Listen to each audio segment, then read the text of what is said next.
Quand j'étais à l'école secondaire, je n'ai jamais vraiment cru en Dieu, ni en quoi que ce soit d'autre. Je faisais mes prières, j'allais à l'église, je suivais tout ce qu'on me disait. Mais je ne ressentais rien.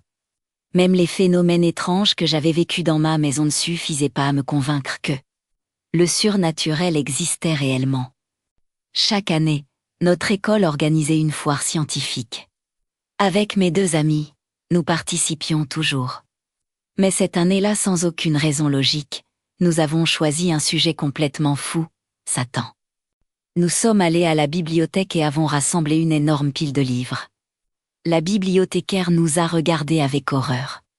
Elle nous a dit que nous ne savions pas dans quoi nous nous embarquions. On a ri, on était jeunes, inconscientes, et surtout très curieuses. Comme je rentrais à pied, je n'ai pris que quelques livres. Mon amie principale, elle, a ramené le reste chez elle en voiture. Notre 3e amie refusait d'en prendre. Ses parents auraient perdu la tête s'ils avaient su sur quoi nous travaillions. Le soir même, j'ai commencé à lire. Je ne comprenais pas pourquoi les adultes en faisaient tout un drame. Ce n'était pas effrayant, juste fascinant. Je découvrais un univers interdit, et j'adorais ça, mais quelques heures plus tard, tout a basculé. Mon téléphone a sonné, c'était mon amie.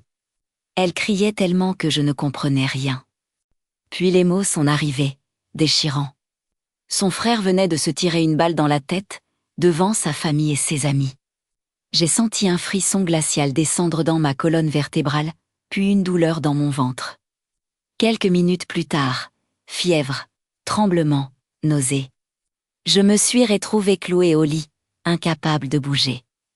Son frère connaissait parfaitement les armes. Jamais il n'aurait commis une erreur aussi absurde.